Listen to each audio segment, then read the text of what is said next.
어제는 우리나라가 일본에게 빼앗겼던 나라를 되찾는 강복절이었습니다. 강복절을 맞이한 지 81년이 되었습니다. 자유를 잃어버린 민족의 삶이 얼마나 비참한지를 우리 민족은 몸으로 뼈저리게 경험을 하였습니다. 두 번 다시 자유를 잃어버리는 어리석은 국민이 되어서는 안 될 것입니다. 지금 우리나라는 남과 북으로 갈라져 있는 휴전 국가입니다. 북한은 남한의 자유를 빼앗기 위해 지금까지 온갖 수단 방법을 가리지 않고 공격을 해왔습니다. 우리 국민들이 정신을 차리지 않는다면 북한에게 자유를 잃어버리고 북한 주민들처럼 비참하게 짐승처럼 살게 될 것입니다. 그런 삶을 살기를 원해요? 북한처럼 남한이 그렇게 정말 공산국가 되기를 여러분 원하십니까? 정말 이 대한민국의 자유, 하나님이 우리에게 주신 이 신앙의 은혜를 꼭 여러분들이 지키게 해달라고 기도해야 될 거라고 생각합니다. 88년 전에 1938년 9월 9일 평양의 장대현 교회에서 조선 예수교 장로회 제27차 총회가 열렸습니다. 이제 다음 달이면 9월인데 이렇게 계속해서 1년에 한 번씩 총회를 엽니다. 저도 장로교 목사니까 총회를 참석을 합니다. 그때 총회에서 한국교회가 가결한 게 하나가 있었어요. 하나님이 정말 원하지 않는 겁니다. 아마 신실한 하나님을 믿는 사람들은 절대로 반대했을 것입니다. 그런데 목사님들의 총회에서 모임에서 신사참배를 하기로 가결이 되었습니다. 목사님들이 스스로 자신들의 밥그릇을 뒤집어 엎었습니다. 자신들의 주권을 버려버렸어요. 어떤 일이 있어도 우린 하나님만 섬기겠습니다. 사드락, 메삭, 아벳느고처럼, 다니엘처럼, 또 누굽니까? 에스더처럼 죽으면 죽으리라는 믿음으로 끝까지 우린 하나님만 예배합니다 라고 해야 되는데, 목사님들이 일본 순사들 앞에서 막 그냥 칼을 들이대니까 겁을 먹고 신사참배를 가결을 했습니다. 제가 왜 이 말을 해야 하는지 여러분들이 좀 잘 이해했으면 좋을 것 같습니다. 한국교회가 가결을 한 후 몇 년 뒤에 광복을 맞이합니까? 7년 뒤인 1945년 8월 15일에 광복을 맞이했어요. 몇 년만 견뎠으면 됐어요? 7년만 조금 힘들어도 목숨 걸고 믿음을 지켰더라면 하나님을 배반하지 않았을 텐데, 한국교회가 믿음이 없어 목사님들이 하나님을 배반하고 일본 황제를 숭배하겠다고 가결을 했다는 것입니다. 그리고 난 뒤 4년 뒤에 1950년 6월 25일에 북한이 남한을 공산하기 위해 남침을 하였습니다. 하나님은 대한민국을 정말 이 대한민국을 두 번씩이나 미국이라는 나라를 통해 우리 한국을 살려주셨습니다. 한 번은 원자 폭탄을 터뜨려서 일본을 항복하게 만들고 우리에게 강복을 선물해 주었습니다. 하나님 미국을 통해 우리에게 자유를 주셨어요. 다른 나라를 통해 주신 게 아니라 미국, 어떤 사람은 미국을 원수같이 생각하는 사람들이 있는데 은혜를 원수로 갚는 사람들이 있어요. 고마운 건 고마운 거예요. 왜 그걸 모릅니까? 또 한 번은 뭐예요? 6.25 전쟁으로 북한에게 패배해 공산국가가 될 뻔했지 않았습니까? 소련의 탱크 한 250대인가 몇 대를 앞세워서 새벽 5시에 남침을 했는데 정말 완전히 부산 조금 남겨놓고 다 뺏겼는데, 정말 절망 속에 있는 이 대한민국을 하나님이 미국이라는 나라를 통해 다시 한번 어떻게 해요? 전쟁에서 이기게 만들어 가지고 이 대한민국의 자유를 허락해 주셨습니다. 우린 자유를 주신 이 하나님의 은혜를 우린 잃어버리면 안 됩니다. 예? 우리가요 하나님의 은혜가 아니었으면 지금까지도 몰라요. 장담 못합니다. 일본의 식민지로 살고 있을는지도 몰라요. 또 6.25 전쟁에 패해서 우리나라가 이 남한이 공산국가가 돼서 북한 주민들처럼 비참하게 짐승같이 살 수도 있었을 겁니다. 근데 하나님 우리를 지켜주셨어요. 그리고요 총회 장소를 빌려준 평양의 장대형 교회는 6.25 전쟁 때 폭격으로 사라져버렸어요. 교회가 날아가 버리고 말았습니다. 그리고 그 교회 자리에, 장대형 교회 그 자리에, 하나님의 교회 자리에 뭐가 세워진지 아십니까? 잘 생각해야 돼요. 김일성 그리고 김정일 동상이 세워졌습니다. 여러분 그걸 알아야 됩니다. 하나님은 죄의 대가를 반드시 물으시는 아주 무서운 분이십니다.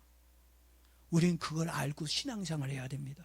그런데 홈리와 비느하스와 같은 하나님이 없는 목사와 기독교 단체들이 지금 하나님이 가장 싫어하고 미워하는 종교 일치 운동 또는 종교 통합 운동을 하고 있습니다. 9월 9일 날 또 그들이 모여서 행사를 준비하고 있습니다. 저는 이 나라와 우리 한국교회에 재앙이 올까봐, 아까 그랬잖아요. 신사참배 가게라고 이 땅에 뭐가 왔어요? 전쟁이 일어났잖아요. 비극이 일어났습니다. 또 우리 교회들이 변질되고 타락하고 목사들이 하나님 앞에서 홈리와 비느하스 같이 이렇게 거짓된 짓을 하게 되면, 하나님을 배신하게 되면 이 땅에 어떤 저주가 올지 우리는 알 수 없다는 얘기입니다. 지난주에는 이스라엘의 제사를 책임지고 있던 제사장 홈리와 비느하스의 신앙이 가짜였다, 거짓된 신앙이었다는 것이 드러났고 하나님이 없는 불신자였다는 것이 밝혀졌습니다. 그들은 제사장으로 하나님을 섬겼지만 하나님을 모르는 악한 자였고 믿음이 없는 거듭나지 못한 불신자였습니다.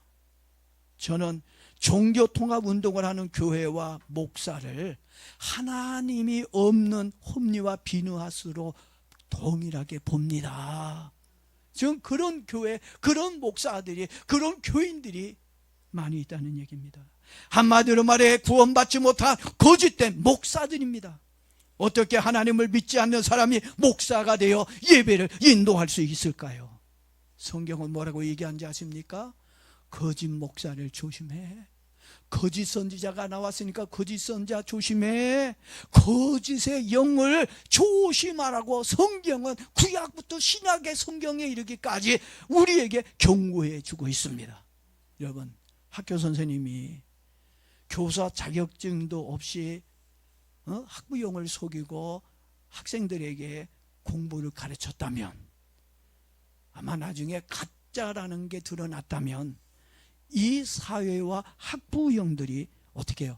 이해하시겠어요? 에이, 그럴 수 있지, 뭐 살다 보면 에이, 뭐 자격증 없이도 가르칠 수도 있지, 이렇게 편안하게 생각하고 이해하시겠습니까?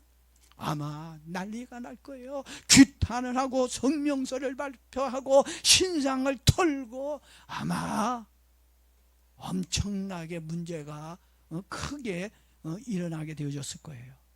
그런데 말입니다, 여러분들이 다니고 있는 교회 담임 목사님이 하나님이 없고 거듭나지 못한 불신자이며 종교통합운동을 하는 사람이라면 어떻게 하시겠습니까? 목사님은 스펙도 좋아. 미국 가서 공부해서 박사학위도 몇 개씩이나 가지고 있어. 그리고 또 인품도 훌륭하네. 그리고 설교도 기가 막히게 아주 메시지가 다양하게 어디서 들어보지 못한 아주 그냥 상식이 넘치는 설교를 합니다. 그러니까 설교가 좋으니까 그냥 이해해주고 거짓되고 하나님이 없는 목사를 할지라도 그 교회에서 신앙생활을 계속 하시겠습니까? 아니면 속았구나, 저 목사님이 가짜네, 구원이 없네, 진리가 없네, 속았다는 생각에 자신의 신앙과 구원을 지키기 위해 하나님이 있고 진리가 있는 교회로 옮기시겠습니까? 여러분, 잘 생각해서 결정을 해야 할 것입니다. 이스라엘 백성들은 거짓된 제사장 때문에 뭘 잃었어요? 하나님의 법궤도 잃고 생명도 잃고 말았다는 것입니다. 여러분들도 거짓되고 구원이 없는 불신자 목사를 따라간다면, 하나님이 없는, 진리가 없는 목사를 따라간다면 하나님의 구원과 신앙 모두 잃어버리게 될 것입니다. 그래서 하나님은 믿음이 없는 종교인 목사를 싫어하는 거예요. 정말 내가 다니는 교회가 정말 그런 어떤 종교화된 교회인가? 하나님이 기뻐하지 않는 교회인지 좋아하는 교회인지를 우리는 생각해 볼 필요가 있습니다. 왜냐하면 하나님을 만난 적도 없고 진리가 없기 때문입니다. 한마디로 종교인들은 하나님을 입술과 머리로만 믿고 있는 사람들입니다. 여러분, 마태복음 7장에 있는 말씀을 보면 예수님이 입술로 예수님을 믿는 종교인들에게 하신 말씀이 있습니다. 여러분, 2023년도에 한국 기독교 목회자 협의회에서 조사를 했어요. 교회 실태 조사를 했습니다. 한국 교회 교인의 숫자를 조사해 봤더니 약 770만 명으로 조사되었어요. 옛날에는 1200만 명이라는 그런 조사도 있었는데 이번에 조사하니까, 23년도 조사하니까 771만 명이라고 나왔습니다. 그 중에 교회에 출석하고 있는 교인은 약 545만 명이라고 그랬어요. 그리고 교회를 안 다니지만 그래도 난 기독교인이야 라고, 난 교인이야 라고 말한 가나안 교인이 몇 명이었느냐? 약 226만 명이라고 하였습니다. 교회를 다니는 545만 명 교인 중에 종교인이 얼마나 될까요? 어떤 목사님은 진짜 기독교인은 따져보면 200만 명 정도로 적을 것이라고 얘기했습니다. 현재 교인 10명 중 3명이 교회를 다니지 않는다는 이야기입니다. 그들이 왜 교회를 나가지 않는지 이해는 돼요. 이유가 있겠죠. 교회를 못 나오는 이유가 있을 겁니다. 그렇지만 성경의 관점에서 본다면 입으로만 주여 주여를 말하고 있다는 얘기예요. 입으로는 주여를 찾지만 마음에는 누가 없어요? 하나님은 없다는 얘기입니다. 생활에서는요, 삶 속에서는 아니요 주여가 아니고 아니요 라고 하나님을 부정하고 있다는 것입니다. 입으로는 하나님을 믿지만 마음과 삶 속에는 신앙과 하나님이 없는 것을 봅니다. 여러분은 마음에 하나님 계십니까? 여러분은 여러분 영으로 하나님의 존재를 느끼십니까? 교회를 오래 다녀 직분이 있고 성경을 많이 안다 해도 하나님을 경외하지 않고 순종하는 믿음이 없다면 성경은 그 사람에게 이렇게 말하고 있습니다. 여호와를 알지 못하는 악한 사람이라. 이게 누구에게 한 말이죠? 누구에게 했어요? 홈리와 비느하스에게, 이 제사장에게 했던 이 말을 그 사람들에게도 똑같이 말해준다는 얘기입니다. 한마디로 하나님을 믿는 불신자라는 얘기예요. 하나님을 믿는 불신자, 이 말이 됩니까? 이 말이 얼마나 모순되고 무서운 말인지 아십니까?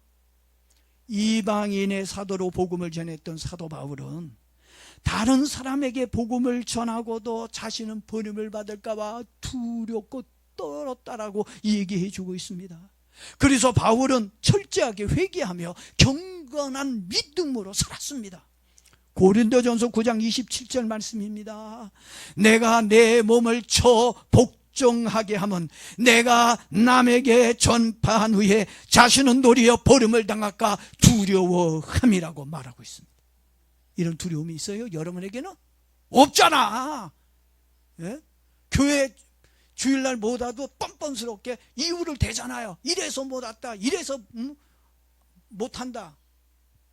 바울은 두려웠다니까. 복음을 전하면서도 이 구원에서 제외당할까 봐 두려움 속에서 하나님 앞에 살리고 노력했습니다. 이 말은 바울에게 구원이 확신이 없다는 말이 아닙니다. 어떤 일이 생기더라도 끝까지 말씀 안에서 자신의 신앙을 지키며 복음을 위해 살겠다는 강력한 선포였습니다. 이 선포가 저와 여러분에게도 일어나야 된다는 얘기입니다. 그런데 요즘 교인들은 어때요? 바울과 같은 신앙의 결단이 있습니까? 솔직히 말해 저부터 없습니다. 죄를 짓고 잘못을 했어도 회개할 줄 모릅니다. 오히려 죄를 감추려고 합니다. 그러니 회개가 됩니까? 절대로 자기의 잘못을 인정하려고 하지 않습니다. 그래서 예수님은 마태복음 7장 21절에 또 이렇게 말씀하셨습니다. 나더러 주여 주여 하는 자마다 다 천국에 들어갈 것이 아니요 다만 하늘에 계신 내 아버지의 뜻대로 행하는 자라야 들어가리라. 얼마나 확실하게 말씀해 주셨는지 몰라요. 그리고 23절에서는 더 무서운 말씀을 하셨습니다. 마지막 날 백보자 심판대 앞에서 여러분 이 말 듣지 않았으면 좋겠어요. 이 말 듣지 않기를 바랍니다. 23절에 우리 예수님 뭐라고 얘기한지 아십니까? 내가 너를 도무지 알지 못하니 불법을 행하는 자들아 내게서 떠나가라. 예수님은 불법을 행하는 믿음이 없는 가짜 신앙인들에게 너희는 내게서 떠나가라고 말씀하고 있다는 얘기입니다. 도대체 주님을 떠나 어디로 가라는 말씀입니까? 간다면 그들이 어디로 가겠습니까? 죄송하지만 제가 생각해 보니까 갈 데는 오직 한 군데밖에 없어요. 어디밖에 없을까요? 지옥밖에 갈 데가 없다는 걸 여러분 알아야 합니다. 하나님을 만난 사람들은 자기의 죄를 회개하고 하나님의 말씀대로 살려고 노력을 합니다.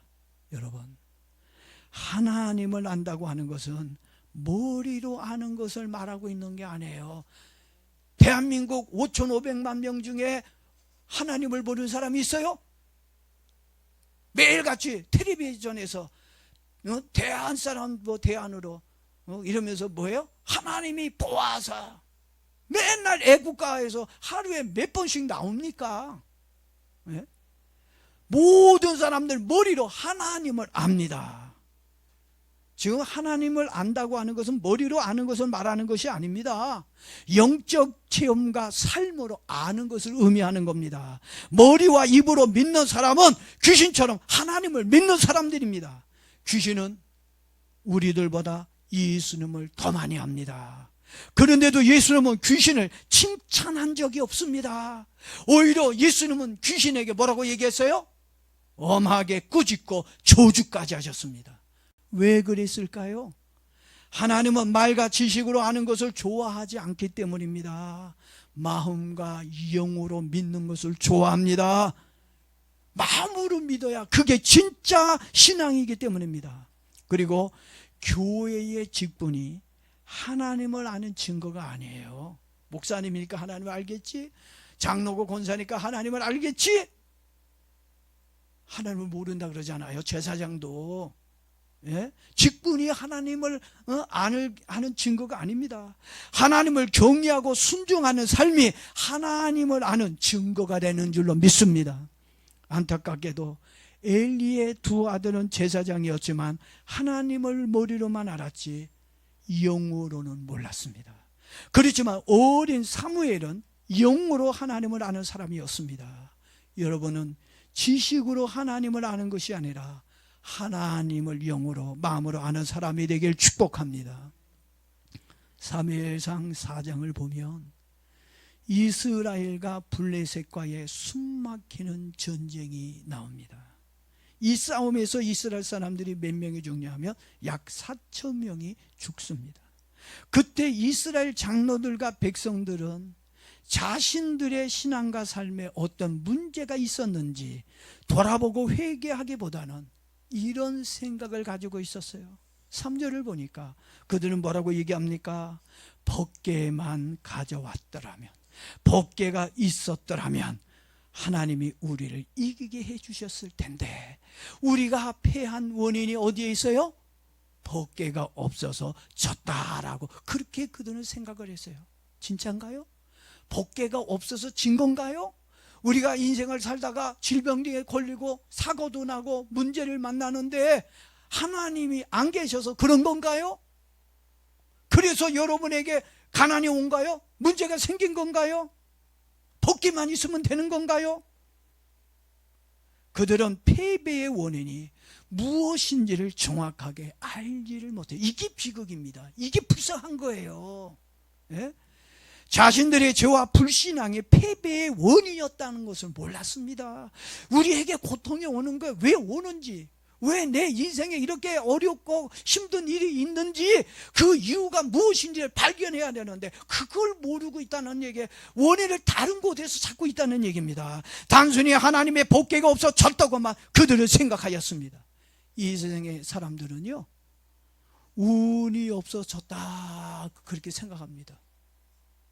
실력이 없어지고 또 노력하지 않아서 또 그리고 뭐 여러 가지 이유가 있는데도 불구하고 운이 없어졌다. 또 어떤 사람은 그래요. 돈이 원수야. 돈이 없어서 내가 졌다고 생각하는 사람들이 있습니다. 그래서 패배의 원인을 운과 돈에서 찾으려고 합니다. 그런데 여러분은 어떻습니까? 여러분에게 문제가 오고 실패가 온다면 여러분은 어떻게 생각하실 겁니까? 문제가 오고 실패가 오는 것은 다 원인이 있고 이유가 있어 온다는 거 여러분들 알기를 바랍니다. 실패 앞에서 나의 잘못을 알고 회개하고 하나님 앞에서 삶의 그 어떤 잘못된 것을 고친다면 주님의 은혜로 문제가 해결될 줄로 믿습니다. 그런데 이스라엘 백성들은 회개하고 하나님의 말씀대로 살려고 하는 것이 아니라 하나님의 주신 법궤를 뭐처럼 이용하려고 한지 알아요? 여러분들도 그럴 수 있어요. 하나님을 부족처럼 이용하는 사람들이 있어요. 지금 이스라엘 백성들 법궤를 뭘로 이용하려고 그래요? 뭐처럼 생각해요? 부족같이 생각하고 있었다는 겁니다. 여러분에게 한번 물어보겠습니다. 하나님의 말씀인 성경책만 가지고 있다면 여러분의 모든 인생의 문제가 해결될까요? 또 여러분이 원하는 대로 모든 것들이 순조롭게 잘 될 거라고 생각이 드십니까? 성경책만 가지고 있으면? 어떤 분은 성경책을 만사 형통으로 생각하는 분들이 있습니다. 그리고 교회만 오면 모든 문제가 해결이 되거나 문제가 안 생기는 것으로 생각합니다. 그런 사람들이 지금 우리 가운데 있을 수도 있어요. 그런데 여러분, 오해하면 안 됩니다. 하나님을 잘못 믿거나 하나님의 말씀대로 살지 않는다면 더 힘들어질 수 있습니다. 성경을 가지고 있고 교회에 와도 더 고통을 받을 수 있다는 얘기입니다. 그래서 이스라엘 백성들이 전쟁의 패에 고통을 받게 된 거예요. 법궤가 없어서가 아니에요. 그들이 하나님 말씀대로 믿음으로 살지 않았기 때문에 패배한 겁니다. 그리고 하나님을 부족처럼 생각을 하고 있었다는 얘기입니다. 자신의 성공을 위해 하나님을 이용하는 사람이 되어서도 안 됩니다. 교회 오는 건 여러분들 축복받고 성공의 수단으로 삼기 위해 하나님을 믿는 사람도 있어요. 그래서는 안 된다는 겁니다. 방법이 잘못되면 하나님의 도우심을 받을 수가 없습니다. 중요한 건 하나님을 진심으로 믿는 믿음이 있어야 한다는 것입니다. 자신의 성공을 위해 하나님을 이용한다면 하나님이 속을까요? 아마 속아줄 수도 있을지도 몰라요. 그런데 우리 하나님은 멍청하신 분이 아닙니다. 하나님이 축복을 주실 때는 반드시 뭘 보고 축복을 주십니까? 믿음을 보고. 누구의 믿음? 나의 믿음을 보고 축복을 주십니다. 그리고 의도가 좁고 명분이 순수해야 하나님이 도와주시는 거예요. 네? 또한 방법도 좋아야 합니다. 그런데 이스라엘 백성들은 의도도 명분도 방법도 모두 다 잘못되었다는 것입니다. 장로들과 백성들은 전쟁에 패한 원인이 자신들의 죄와 하나님의 말씀대로 살지 않았기 때문에 왔다는 것을 알지 못했습니다. 그들은 단지 복개가 없어졌다고만 생각을 하였습니다. 그래서 그들이 실로 성막에 있는 복개를 홈니와 비느하스에게 가져오라고 얘기합니다. 그래서 실로에 있던 복개를 엘리 제사장의 두 아들이 전쟁터에 가지고 옵니다. 이스라엘 백성들은 복개를 가지고 와서 블레셋과 다시 싸웠어요. 이젠 이기겠지. 어떻게 되었을까요? 졌을까요? 이겼을까요? 복개가 없었을 때는 졌지만 이제는 하나님의 복개를 가지고 왔으니까, 그것도 제사장님들이 이 복개를 가지고 왔으니까 이제는 이기겠지. 어떻게 해요? 복개를 가지고 싸웠는데 이겼어요? 졌어요? 여러분, 다음 주에 오시면 제가 말씀을 드리겠습니다. 이겼는지 졌는지 다음 주를 기대하셔도 좋을 것 같습니다. 여러분, 이스라엘 백성들이 복개를 잃어버린 거, 왜 잃어버렸는지 분명한 이유가 있습니다. 그 이유를 다음 주에 말씀을 드리도록 그렇게 하겠습니다.